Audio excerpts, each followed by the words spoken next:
ایو شعر دی وقتی پیری گرگ و ظالم میں شود فرزگار در جوانی توبه کردین شیوه پیغمبر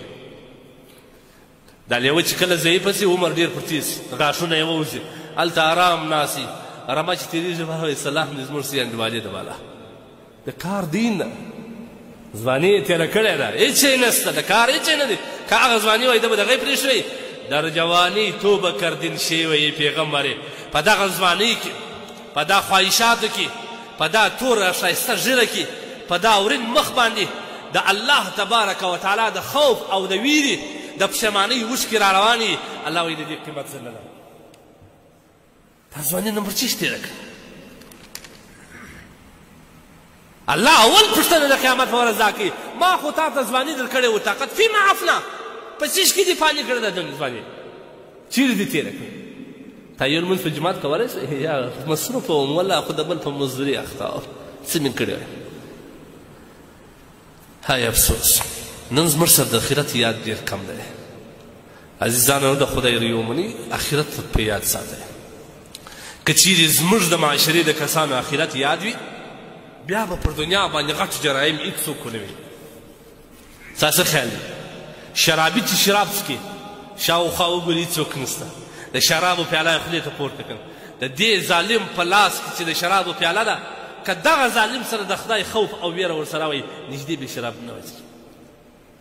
که چا خالي په دنیا کې شراب بوی کړله د آخرت او د جنت د شرابو څخه الله پاک بې برخې کوي خالي یې بوی کړه براینا مسلمانان دا باید د خارجي مملکتو شوقیان خلک چې ولاړ سي د پیسو په شوق کې راسي اول د وارې شراب شي آفرین په خپلو پیسو دې جهنم رانیوي ځان افسوس ده پر زندګۍ باندې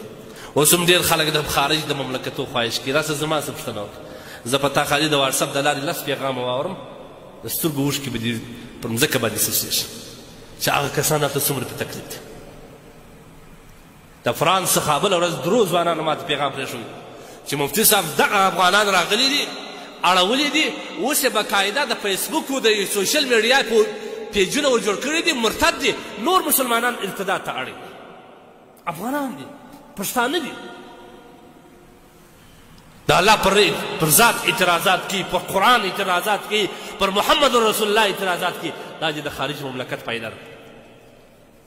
چیرې ځې نیکه دي کړلی و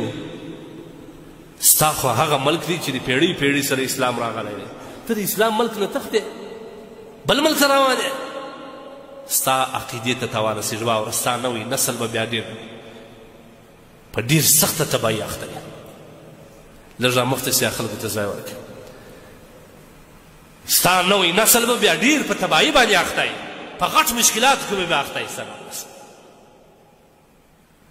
که چیرې زاني زنا کوي د زنا په وخت کې د الله خوف د ده مخ ته ودرېږي چې خدایه ستا څه بېرېږم د قیامت په ورځ به بیا عذاب راکوې د بدن څخه به زما بدبویي وځي و فلان به فلان به ای الله نه کوم بس پاک ستا څه خیال بیا به د مځکې پر سر باندې یو زاني پیدا سي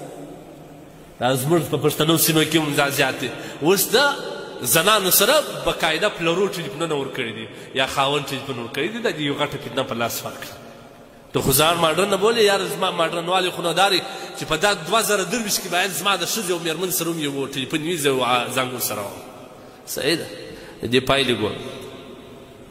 ما په خپلو په دغه غوږو اورېدلي دي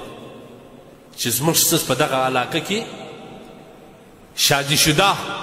خاوند والا ښځه د بل سړي سره ګزرلی نتیجه څه شته ته خپله سوچ وکړه دا چا وکړه دا د ټلیفون وکړه ځوانانې پیغلانې خو پرېږده دا هم ځان ته پښتون غیرتمن وایي دا هم د میرویس نیکه په لمسیانو کې ځان راولي د احمدشاه بابا په لمسیانو کې ځان راولي او دی د نامحرمو ښځو سره په مجازي عشق باندې اخته یې خبرې کوي که څوک غواړي چې په دنیا کې تر ټولو زیات نیستمن سي د خارجي ښځو سره دې خبرې شي د غیر محرم ښځو سره دې خبرې شي که سبزي مې په خدای کړی وي روپۍ بیا خاوند سي دا واقع د چیرې دا ټول اعمال چې په دنیا کې روان دي که خلق غلا کوي که زاني زنا کوي که شرابخوره شراب څکي که ظالم ظلم او قتل کوي د بل مسلمان وینو تویوي وجه یوازې او یوازې دا ده چې دا د پیسو دپاره کوي په دنیا کې په زړه کې د دنیا محبت دی د الله خوف او ویره ځینې لرې شوې ده آخرت ځینې یې دی دا ټول ګناوې کوي که دا نه وایي خیر و خیرات ووایه